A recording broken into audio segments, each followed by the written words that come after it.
Olá, queridos irmãos, queridas irmãs, estamos aqui mais uma vez reunidos para trazermos mais um tema para a nossa análise, para a nossa reflexão.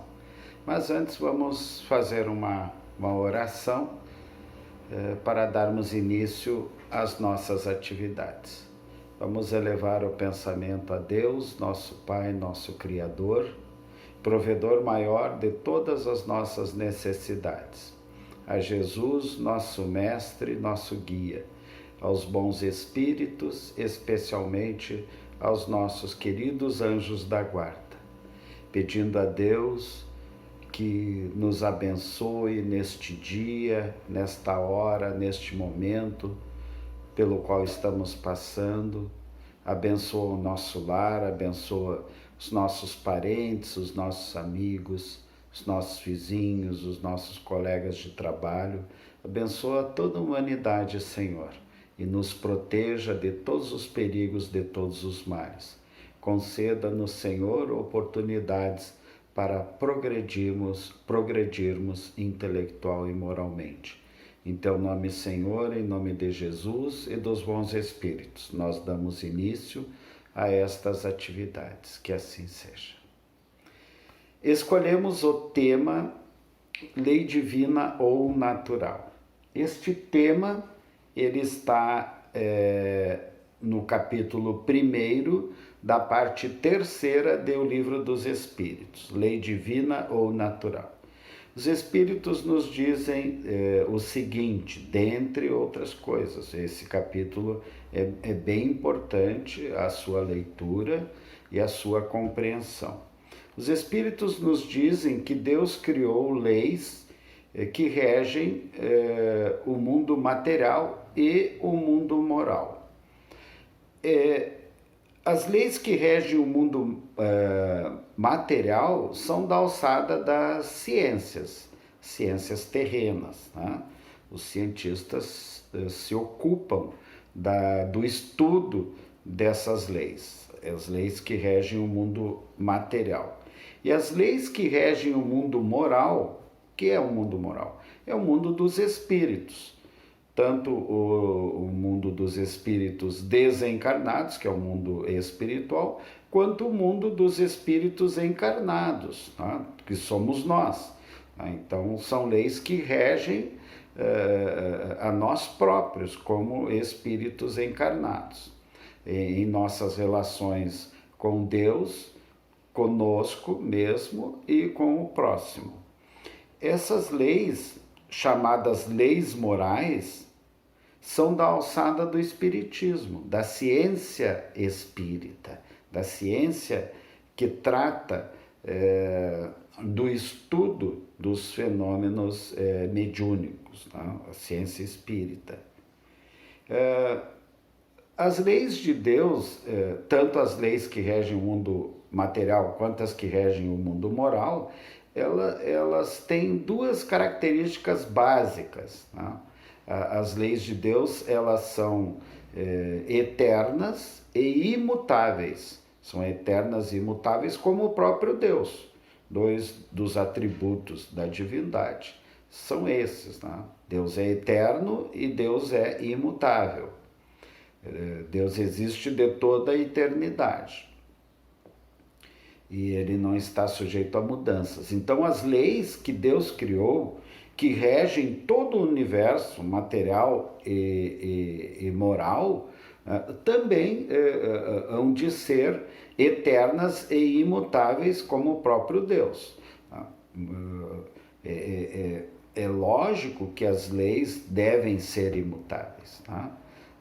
É lógico que todo o universo está sujeito a essas leis imutáveis, que é o que garante a harmonia do universo. Os Espíritos nos dizem que o homem só é infeliz. Vejam bem essa informação. Essa informação eu acho crucial para os nossos destinos. O homem só é infeliz quando se afasta do cumprimento das leis divinas. Isso aí é importante que nós reflitamos muito sobre isso. O homem só é infeliz quando se afasta do cumprimento das leis divinas. Então,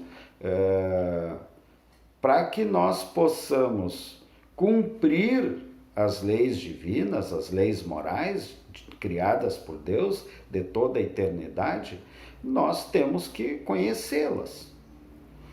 Aí Kardec pergunta aos espíritos superiores: o homem já não conhece as leis de Deus? Os espíritos respondem: sim, conhece. As leis de Deus estão em sua consciência. Mas por que então revelá-las novamente? Jesus não ensinou à humanidade as leis de Deus? Sim, Jesus ensinou. Mas o homem, a raça humana, a humanidade, esqueceu completamente os ensinamentos de Jesus. Esqueceu e desprezou os ensinamentos de Jesus. Então, Deus, na sua infinita sabedoria e prudência, mandou o Consolador prometido por Jesus, que é a terceira revelação divina ou a doutrina espírita, o espiritismo. Os espíritos superiores, sob o comando de Jesus, todos nós estamos sob o comando de Jesus, sob a batuta de Jesus. Jesus é o grande maestro do planeta Terra, é o nosso guia, guia e modelo da humanidade. Então, os espíritos superiores ditaram essa doutrina, de cunho eminentemente filosófico.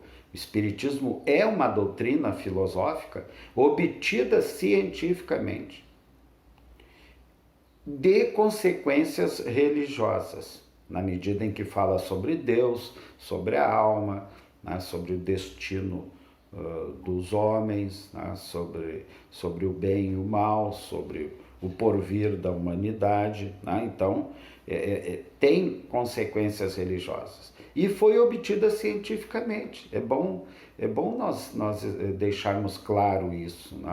O Kardec usou 2 métodos científicos na obtenção da doutrina espírita: o método indutivo e o método dedutivo.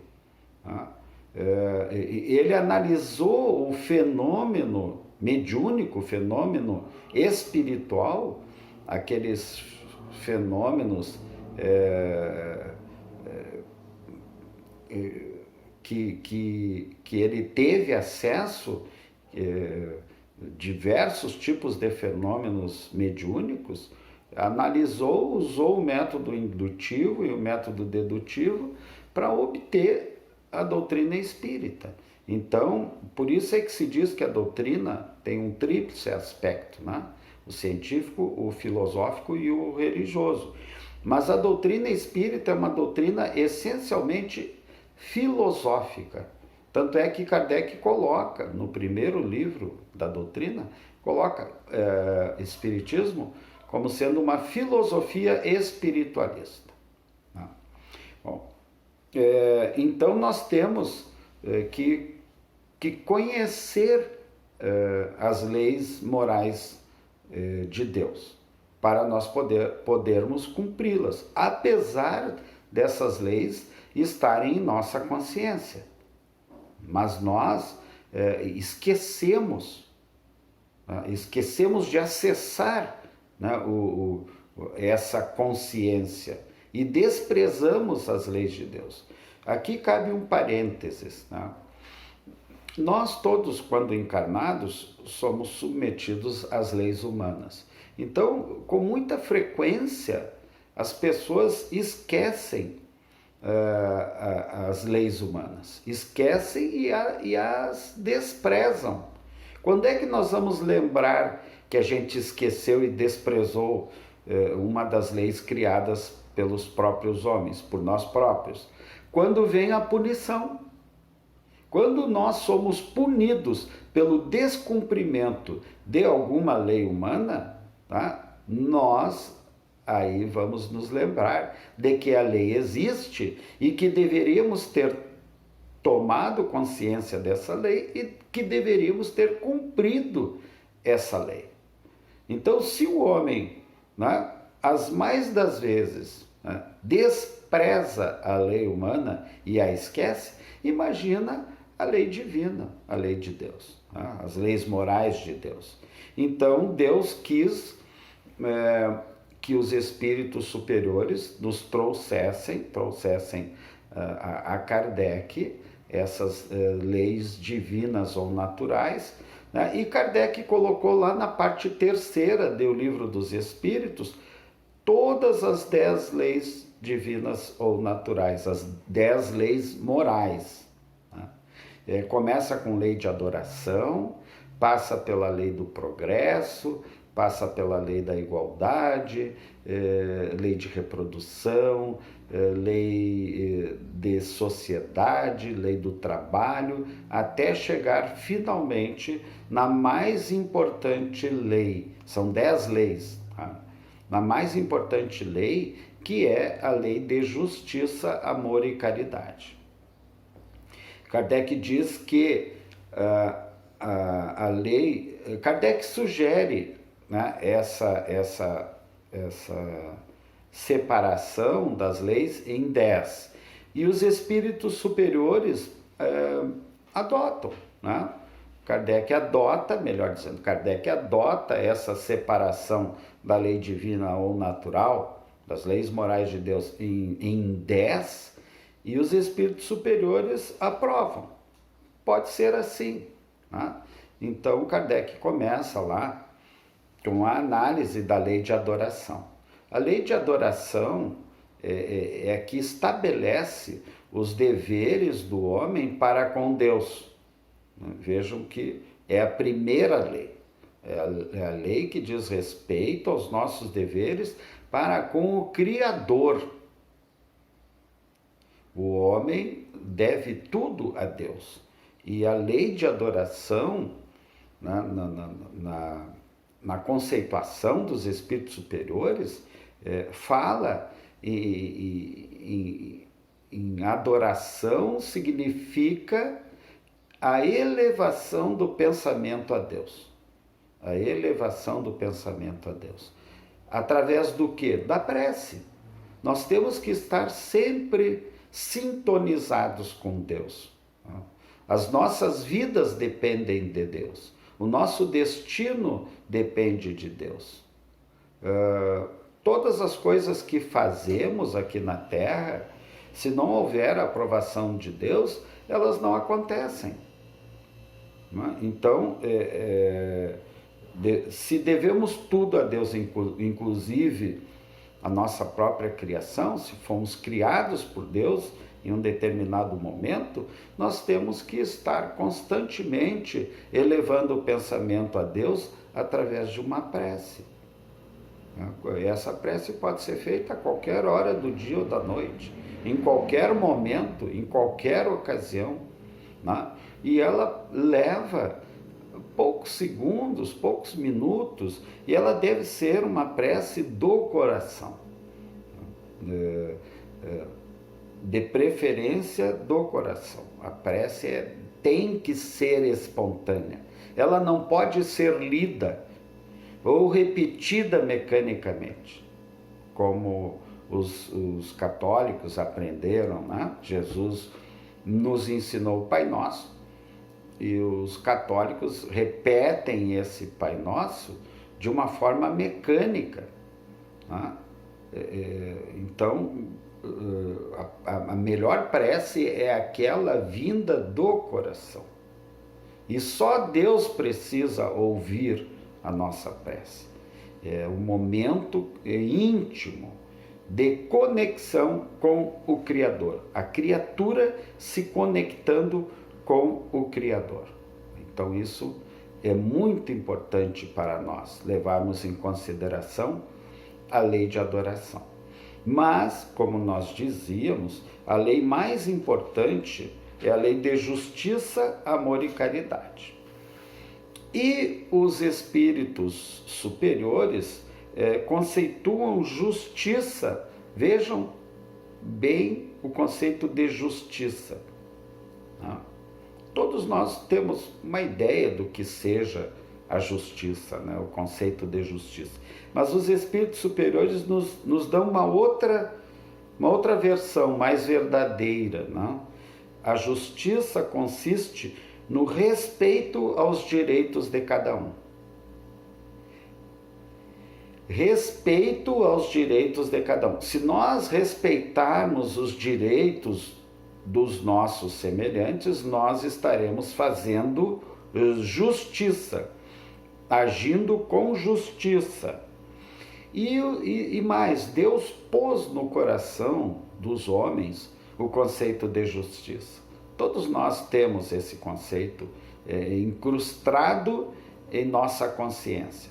Né? As mais das vezes nós não o praticamos, nós esquecemos que os nossos semelhantes têm direitos também.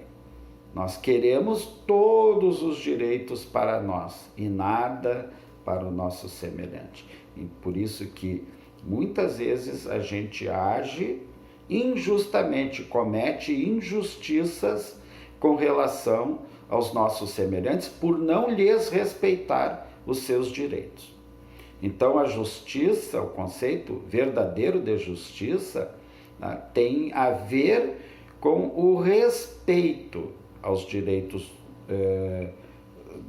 dos semelhantes. E a caridade, conforme a entendia Jesus, né, consiste na benevolência para com todos, na indulgência para as imperfeições dos outros e no perdão das ofensas. Benevolência significa boa vontade para com todos. Boa vontade para com todos. E indulgência para as imperfeições dos outros significa tolerância.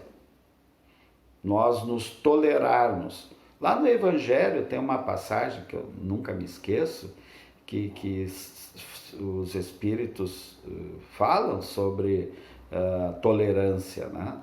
E eles colocam que é o que menos a gente faz aqui na Terra, é nos tolerarmos mutuamente.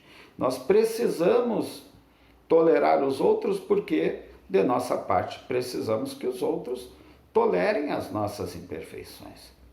E somos cheios de imperfeições. Quem não as tem? Né? Quem não tem defeitos? Todos nós temos. Né? E precisamos do apoio das pessoas para nos corrigirmos esses defeitos. Então, muito cuidado com a crítica, ela deve ser feita, nós precisamos fazer a crítica, mas com muito cuidado, com amor, né, em nossos corações. Por fim, a caridade consiste no perdão das ofensas.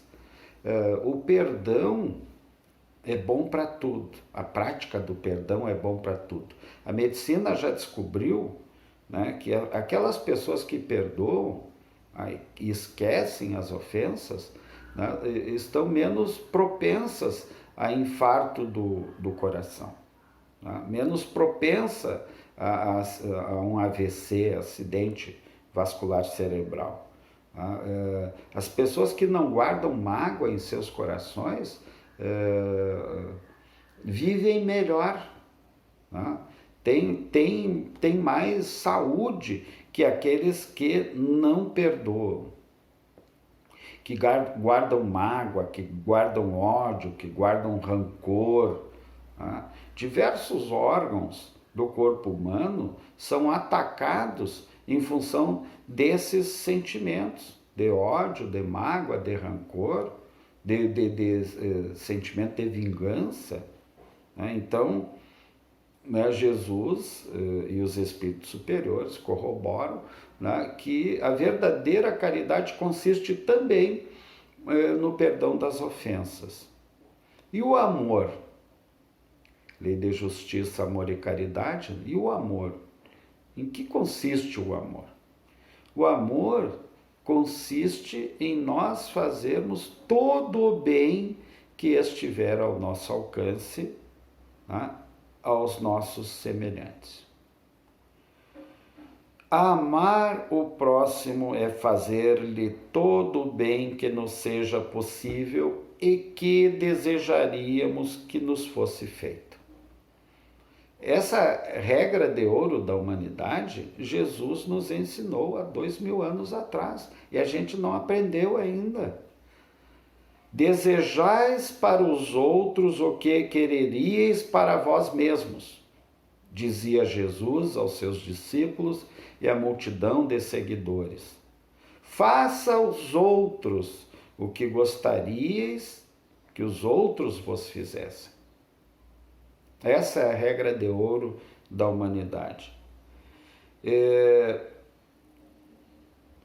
Então, nós vamos, em outra ocasião, discorrer mais sobre a lei de justiça, amor e caridade. Esse é apenas um breve resumo, né, do que é a lei de justiça, amor e caridade, porque é a principal lei moral. Todas as demais levam a essa lei, todas as demais.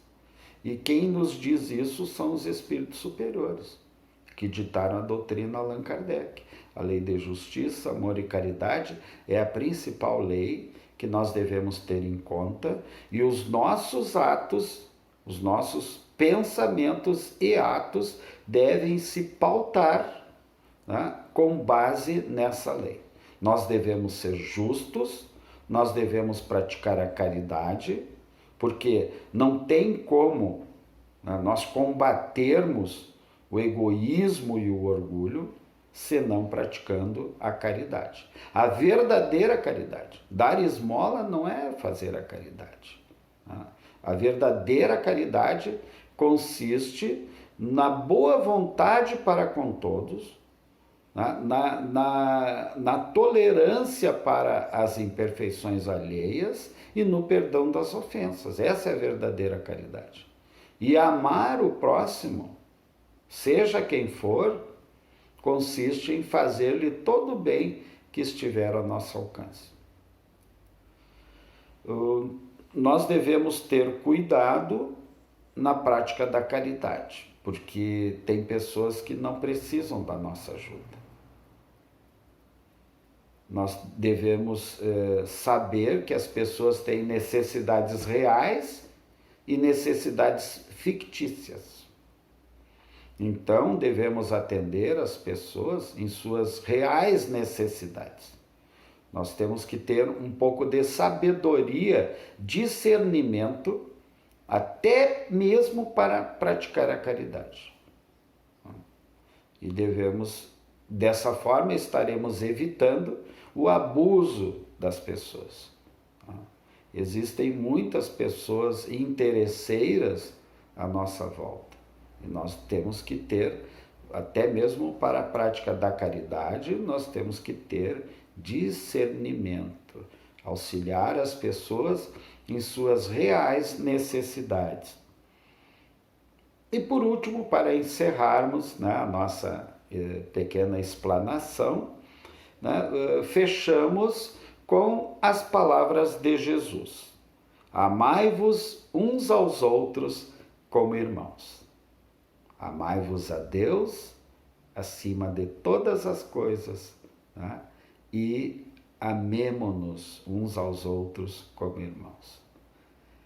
Fica aqui então para a nossa reflexão, né, essas palavras de Jesus: amai-vos uns aos outros como irmãos. Um bom dia a todos os irmãos, que Deus proteja a vocês e as vossas famílias, que assim seja.